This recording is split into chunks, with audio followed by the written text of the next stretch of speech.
Mm. Um, so, so are there techniques that somebody could do sort of on a daily basis to enhance their breathing? Yes. Um, Go to yoga. Yes. Yeah.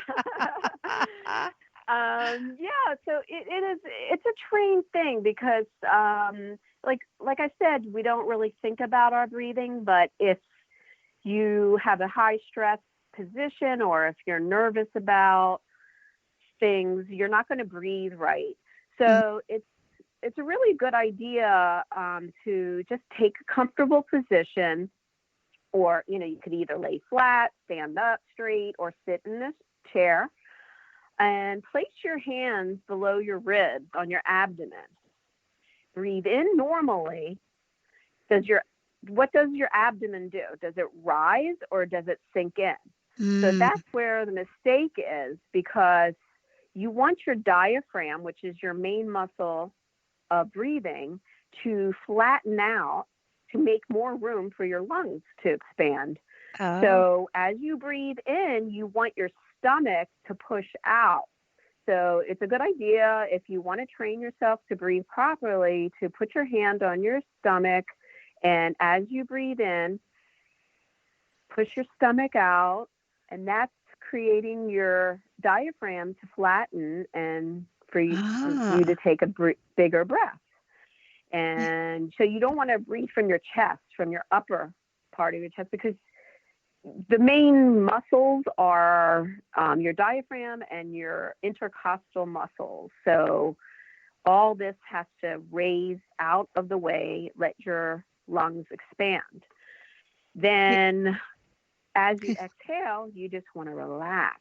Exhalation should be passive. You should not really be using any muscles for exhalation.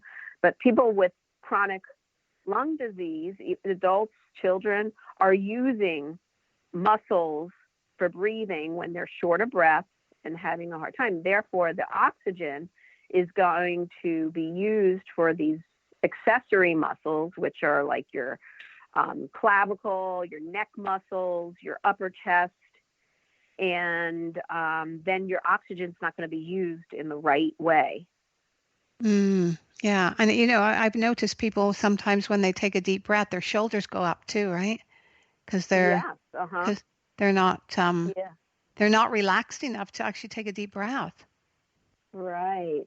I So, think. I mean, I try to tell, because I do the pulmonary functions, which is a spirometry test for Mm-hmm. patients here, and this is how we determine if they have an obstructive lung disease or restrictive lung disease. And what I try to do is tell them to, when they take a deep breath, I use this breathing technique where they push their belly out as they breathe in, but just picture taking in as deep a breath, filling your lungs like a big balloon, or picture your lungs at the, inhaling to the tips of Right. your lungs so that they take the fullest breath, and then exhale all the way. But that's the spirometry test where they have to blow out really hard, and that determines whether there's anything obstructing their lungs. But they, so a lot of people aren't, so I try to encourage people to take these deep breaths so that the oxygen is used properly. Mm. Yeah. And as you're describing this, I'm breathing, Yeah. I'm breathing. I'm doing the test while you're describing Yeah. it. And it really does Mhm. feel different, doesn't I it? know, it's remarkable how, when you think about it, you could do so much better. Yeah. And like I tell people that, like when we're measuring their oxygen levels, just close your eyes, take slow, deep breaths. Make sure, if you can breathe through your nose, if you don't have nasal issues, it's better to breathe in through your nose, Mm. because your nose has a purpose. Your nose is your filter, your humidifier, and your heater. Oh. So what it's doing, it's filtering the air that's going in, and it's humidifying it so that you don't get so dry.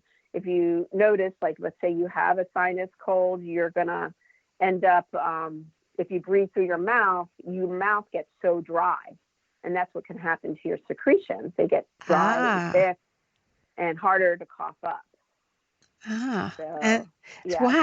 Wow. This is important. It really is important, isn't it? Yes, it is. So, Randy, what are some of the most profound changes you have seen in young clients, during your career? Is there anything that sort of, sticks out in your mind? Well, let me see. Where is this question going? I have seen a lot of profound changes. When I worked in ICU, we do heart transplants at our hospital.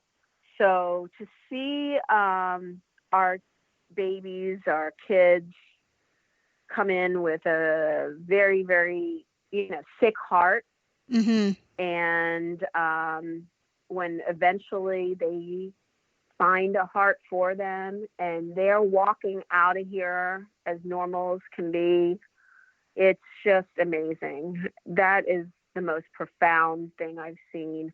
But there's so many things. I mean, we've seen kids near drownings, kids in accidents that are hit by cars that end up walking out because of the amazing doctors, nurses, and all the other ancillary departments.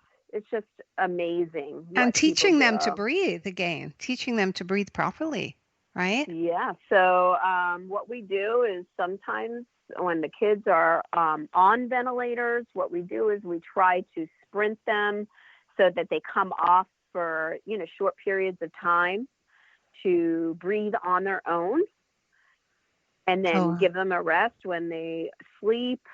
And we do the same thing here in the office. We have some of these babies that are discharged from the NICU, the neonatal intensive care unit, that have the tracheostomy tubes, are on ventilators, and my job is to wean them off their respirator. Right. And it's done slow because you have to retrain them to breathe and breathe on their own again. And also they're breathing through a little tube in their neck. Yeah. So there's a smaller, there's resistance there. So they have to learn again how to breathe. And then to see them talk again, there's a speaking valve that we could put on that. And then eventually, as they get older and bigger and grow up, their lungs do heal. Yeah, amazing, isn't it? It's amazing. Yes. Absolutely amazing. If you imagine a baby being born at 22 to 26 weeks gestational age, the normal pregnancy term is 40 weeks, and these babies are coming out at 22 weeks, weighing so little, not even a pound. And so it takes time for their lungs to fully develop. Their lungs aren't developed at that age. So that's why they need to be put on respirators, have them grow, have them, and monitor heal. them. Yeah. Yes. And your job can be quite emotionally stressful. I am getting that would be, this is a very emotionally stressful job. So how do you prepare yourself for work each day? And what are some of the things you do on a daily basis sort of balance your life? Drink a lot? No. No, I don't really, but I do enjoy a glass of wine. Yes. Yeah. Well, you can't be faulted for that. Yeah, but I do. I'm blessed. I feel so grateful and thankful that I have my kids made it through childhood without anything major. And also I love to cook. I come home, I cook, I do yoga, which helps me tremendously. And that leads into what is your favorite yoga posture and why? I love most all yoga postures, but my favorite is the deer pose. In love yoga. Yin yoga, yeah, deer pose. Yeah. In yin yoga, yeah. I love it because I love the stretch that it gives me for my hips and my lower back. Yeah. It's so good. Yeah, because I know you always comment about how good your hips feel when you do that posture, right? Yes. I mean, ever since I've been doing that posture, I don't have that achiness in my hips anymore.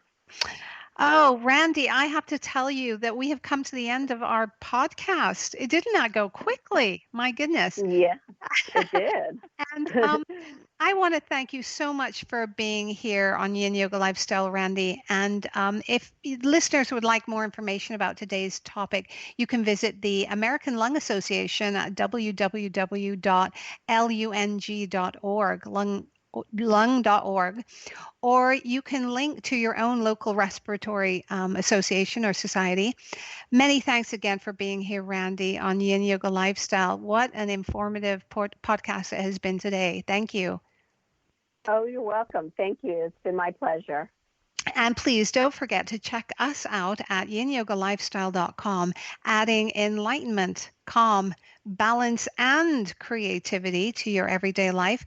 Thank you for joining Yin Yoga Lifestyle. I am your host, Colette Darville.